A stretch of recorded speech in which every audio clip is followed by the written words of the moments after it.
Thank you very much. Caroline. Jennette. Thank you, Mayor.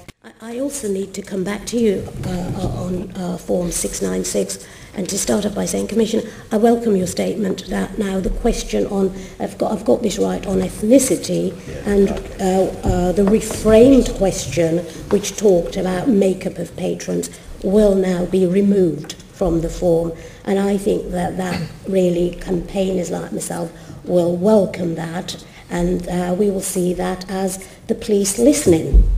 And now I would like us to move on and say, please keep your mind and heart open, because let me tell you, this is not going to go away. Because, for instance, there is cross-party support.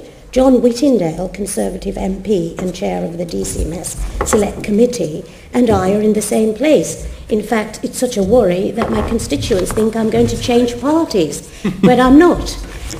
Because he is with me by saying that this form is totally unnecessary because of the detrimental impact it has on promoters to go about their lawful business. Lord Clement Jones in the House of Lords says that the time, if you like, is up on this form, and would agree with me and others that when it was introduced in 2003, absolutely was necessary. But now that we have the Licensing Act, now we have intelligence-led policing, and now that issues have moved away from some of those notorious centres that were badly licensed, badly managed, you do not need to use this form anymore.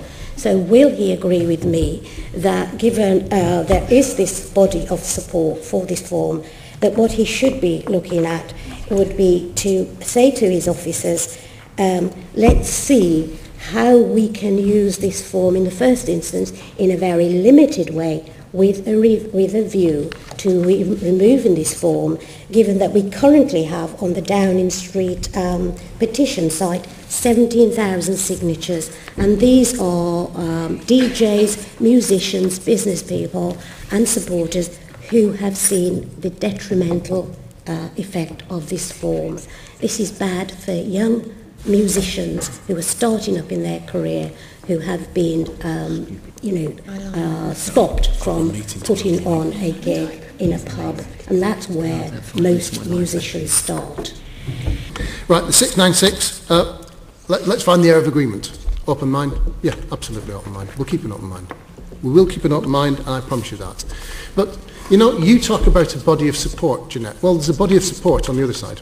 And I think we've got to just recognise that. And let me just quote, just some things. I don't know if you heard the Deputy Chair of Trident IAG. I know him well, and I wouldn't follow his quote too far. Well, no, you might not, but actually you quoted a body of support. Let me quote back bodies of support. Let me tell you that you asked me to use it in a limited way. At the moment, there's about 70 premises where it's anything other than voluntary, out of 17,000 licensed premises. So I do think we've got to recognise that we're trying to deal with an issue here. I think we jointly would join hands of how we deal with the issue. We feel we have listened, we have altered, and I'm grateful for your acknowledgement of that. We actually feel it is doing a service. And our view is the overwhelming view of the Promoters Forum, and they're, after all, the people who are most affected by this, is that the forum is an effective tool for engaging with police and gives them reassurance that we are doing everything we can to help them run a safe event. Now, I know there's a petition, and I know there's a very effective campaign.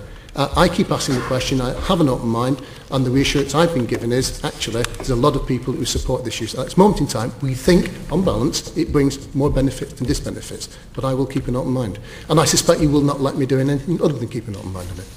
Yeah, this is not a personal crusade, so I'm not going to take up members' time, but I would just ask the Commissioner to allow me to continue to carry on this discussion with Chris Allison.